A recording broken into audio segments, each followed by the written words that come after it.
কেন দ্বন্দ্ব করতে যাচ্ছে? দেওয়ালে পিঠ ঠেকে গেছে, হ্যাঁ দেওয়ালে পিঠ ঠেকে গেছে, কেন দ্বন্দ্ব করছেন? আপনি আপনারটা নিয়ে থাকুন না ভাই, ফতোয়াবাজি কেন করতে যাচ্ছেন? আখেরি জামানা, মুসলমানের মধ্যে মিল নাই, ঐক্য নাই, ইত্তেহাদ নাই। আপনারা জানেন একটা ওয়াকফ বিল আসতে চলেছে, কেন্দ্র থেকে পারমিশন হতে চলেছে। ভাইরা আমার, মুসলিম পার্সোনাল ল বোর্ড সারা ভারতবর্ষের বুকে প্রচার করছে, জানাচ্ছে, মিটিং করছে।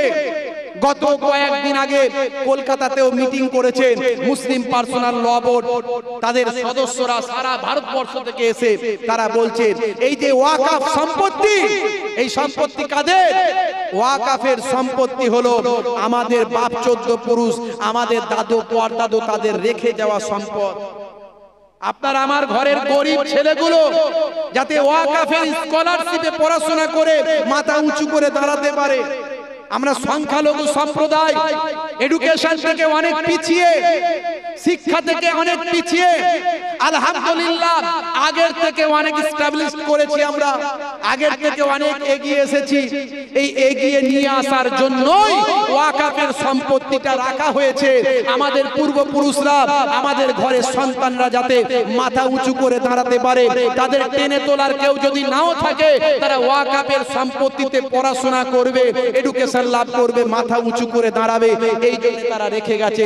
সেই ওয়াকফের সম্পত্তি থেকে ভাই আমার হাজার হাজার মসজিদ, মাদ্রাসা, ভাই আমার খানকা, হাজার হাজার পীরত্ব সম্পত্তি জায়গা, এই সব জায়গা থেকে মানুষ পড়াশোনা করছে, এডুকেশন লাভ করছে, কত মানুষ স্কলারশিপ পাচ্ছে, কত ভাই আমার সংখ্যালঘু সম্প্রদায়ের মানুষের উপকারে লাগছে। আজকে একটা নতুন বিল এনে এটাকে ওলট পালট করার একটা নতুন ভাবনা, জাগরণ ভাই আমার একটা না হলে তৈরি হবে কেন? নতুন বিল আনার প্রয়োজন কেন? ভাই আমার অল ইন্ডিয়া মুসলিম পার্সোনাল ল বোর্ড ভাবনা চিন্তার মধ্যে পড়বে কেন? তারা মিটিং মিছিল করবে কেন? নিশ্চয় ডাল মে কুছ কালা হ্যায়, এই জন্যই তারা মিটিং শুরু করেছে।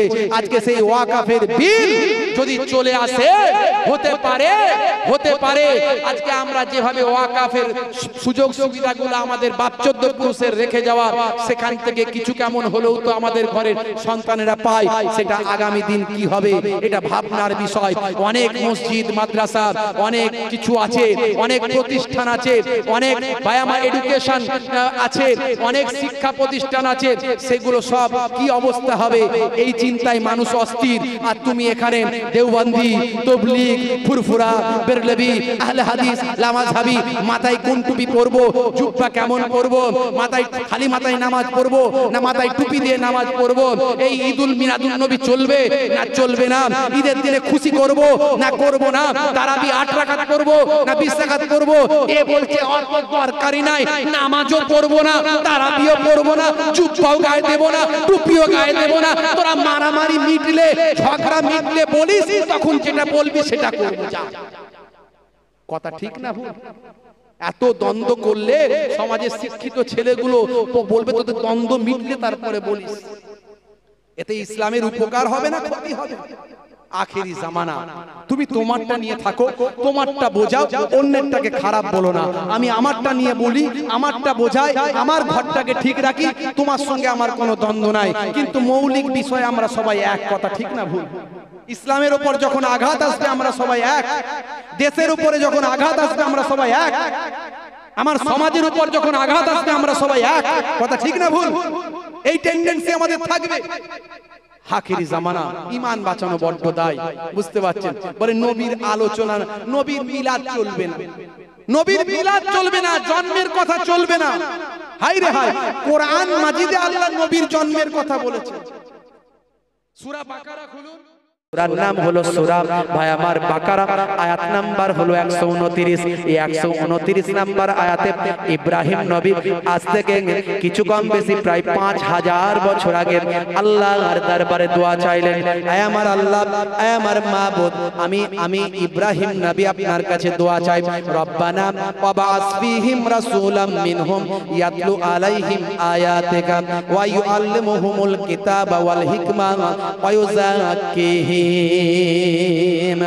এ দুনিয়ার মানুষ শুনে রেখে দেন, ইব্রাহিম নবী বলেন, হে আমার আল্লাহ, হে আমার মাবুদ, হে আমার স্রষ্টা, রব্বানা ওয়াবাস ফীহিম, আপনি তাদের মধ্যে থেকে পাঠান রাসূলাম মিনহুম, একজন তাদের জন্য, তাদের মধ্যে থেকে একজন রাসূল পাঠান, হে আমার আল্লাহ, হে আমার মাবুদ, ইয়াতলু আলাইহিম আয়াতিকা, যে আপনার আয়াতটাকে তেলাওয়াত করবেন, যে আপনার আয়াতের বর্ণনা করবেন, আপনার আয়াতের আপনার নির্দেশ শোনার কথা মানুষের কাছে পৌঁছে দেবেন, ওয়া ইউযাক্কিহিম, ইয়াতলু আলাইহিম আয়াতিকা ওয়া ইউআল্লিমুহুমুল কিতাবা ওয়াল হিকমা, এবং আপনার কিতাবটা তেলাওয়াত করতে থাকবেন, আপনার কিতাবের তালিম দিতে থাকবেন, আপনার বাণীটাকে মানুষের কাছে পৌঁছাতে থাকবেন, ওয়াল হিকমা, এবং হিকমা জ্ঞান মানুষের কাছে বিতরণ করতে থাকবেন, জ্ঞান দিতে থাকবেন, ওয়ায়ুযাক্কিহিম, যাতে করে সাধারণ মানুষ আত্মশুদ্ধি করতে পারে, তাজকিয়া করতে পারে, পরিশুদ্ধতা লাভ করতে পারে। হে আমার আল্লাহ, আপনি তাদের মধ্যে থেকে, অর্থাৎ আমার এই কওমের মধ্যে থেকে, আমার গোত্রের মধ্যে থেকে, আমার কওমের মধ্যে থেকে আপনি একজন রাসূল আপনি পাঠাবেন। আল্লাহর নবী হাদিসের মধ্যে বলেছেন, ইব্রাহিম নবী যে রাসূলের জন্য দোয়া চেয়েছেন, সেই রাসূল হলাম আমি আখিরি জামানার পয়গম্বর। অর্থাৎ 5500 বছর আগে ইব্রাহিম নবী আমার আপনার নবীর জন্য, আমার আপনার নবীর জন্মের জন্য আল্লাহর কাছে দোয়া চেয়েছে। তাহলে নবীর জন্মের কথা কোরআনে আছে না নাই? জোরে বলেন, আরে জোরে বলেন। এই কথা ক্লিয়ার হচ্ছে তো? কথা ক্লিয়ার হচ্ছে?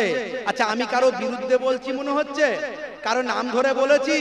কোন দলের বিরুদ্ধে বলেছি?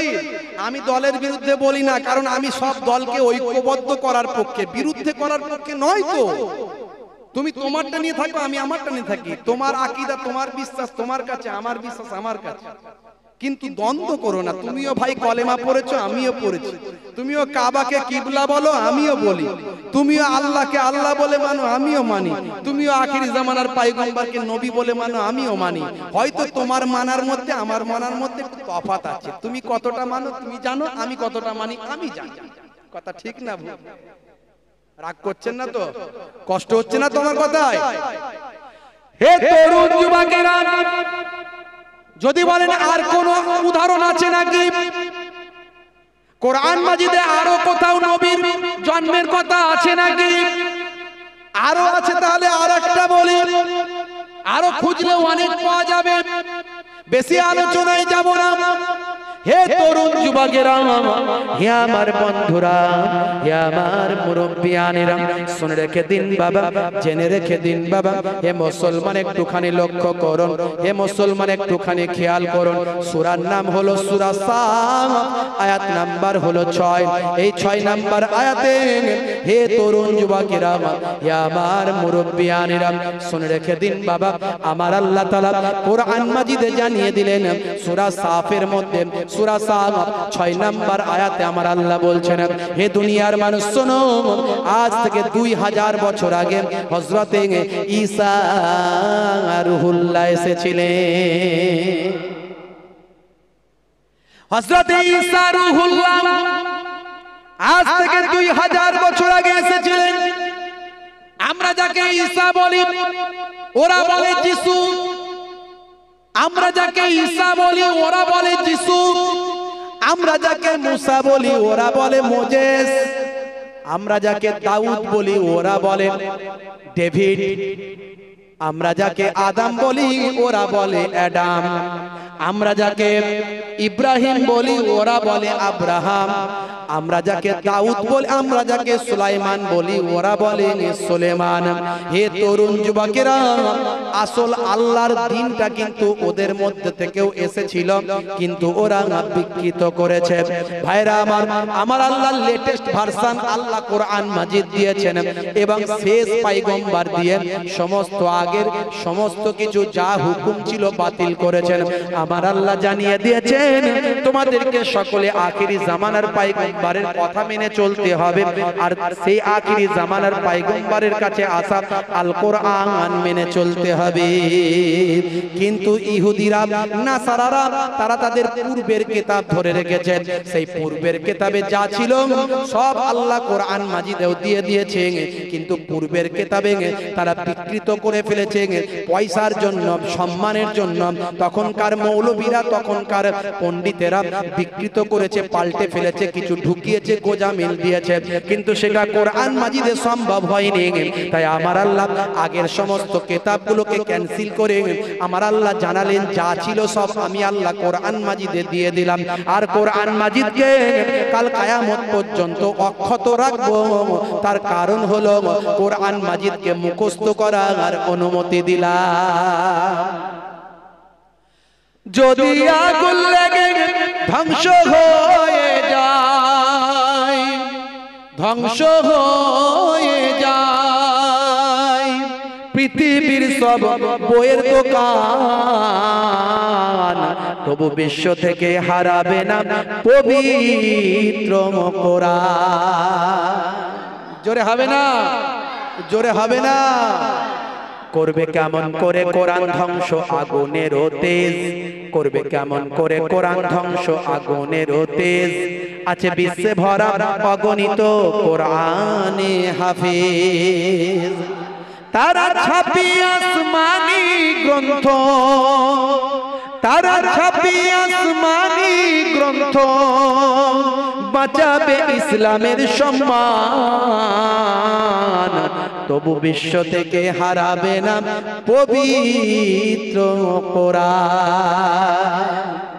আল্লাহ কোরআন মাজিদে বলছেন, নাহানু নাযালনা যিকরা ওয়া ইন্না লাহু লাহাফিজুন। এই কোরআন মাজিদ আমি আল্লাহ অবতীর্ণ করেছি, আর এর হেফাজতের দায়িত্ব আমি আল্লাহ নিজেই গ্রহণ করেছি। তাই কোরআন মাজিদে অনেক সময় ভুল প্রিন্ট করার চেষ্টা হয়েছে, চক্রান্তকারীদের চক্রান্ত লেগে আছে। মনে রাখবেন যে চক্রান্ত কিন্তু নাই, চক্রান্ত আছে। অনেক আলেম বক্তাদেরকে তারা কিনে নিয়েছে, কিনে নিয়ে এই সমস্ত কথাগুলো বলাচ্ছে, নবীর মহাব্বত ছড়িয়ে দিতে চাইছে। আপনারা জানেন বাংলাদেশে একটা বক্তা বেরিয়েছে, বলছে নতুন করে কোরআন মাজিদ আসছে। শুনেছেন? নতুন করে কোরআন মাজিদ আসছে সে বলেছে, তার ঘোষণা দিয়েছে।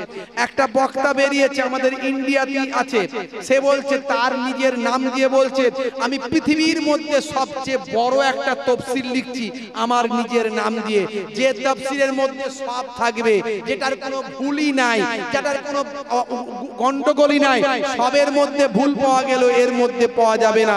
নিজের নাম দিয়ে নাকি বিশাল বড় তাফসীর লিখছে নাকি, বুঝতে পারছেন? এর আখিরি জামানায় অনেক রকমের কথাবার্তা শুনবেন, অনেক আলেমদেরকে, বক্তাদেরকে তারা কিনে নিয়ে মানুষের মধ্যে বিভ্রান্ত তৈরি করার চেষ্টা করছে।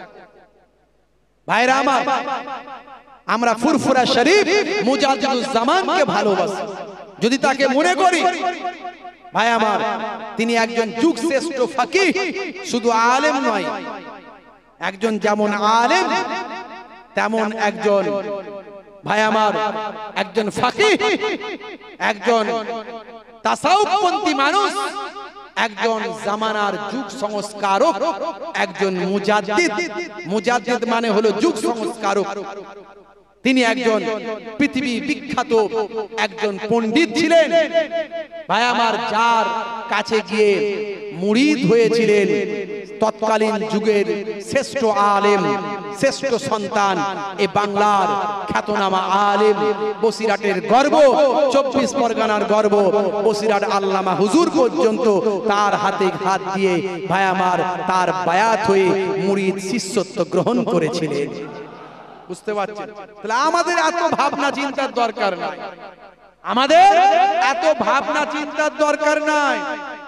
যারা আজকে এই ডাল ওই ডাল সেই ডাল করছে তাদের ভাবনা চিন্তার দরকার আছে, তাদের মাস্টার নাই, তাদের মাস্টার নাই, আমাদের মাস্টার আছে।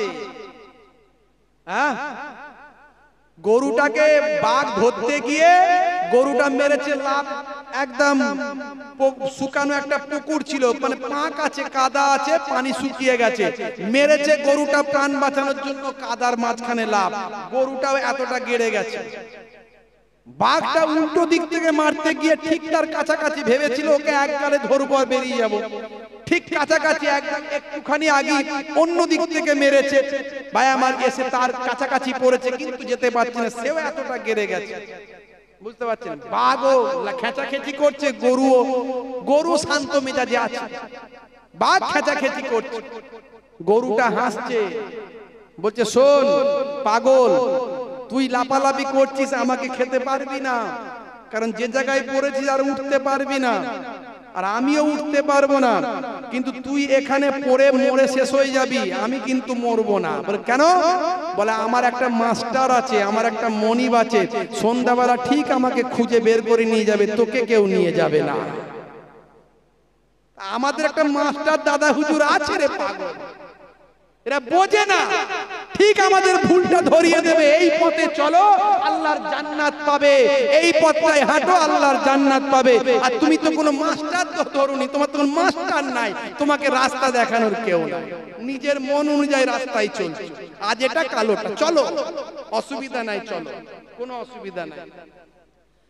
নবীর মিলাদ, নবীর জন্মের কথা, আমরা যে রাসূলের জন্মের আলোচনা করছি ভাইরা আমার, এই জন্মের কথা কোরআন মাজিদে আরো আছে, অনেক দেওয়া যাবে। আজ থেকে 2000 বছর আগে এসেছিলেন কে? হযরতে ঈসা রূহুল্লাহ। সূরার নাম সূরা সাদ, আয়াত নাম্বার হলো 6।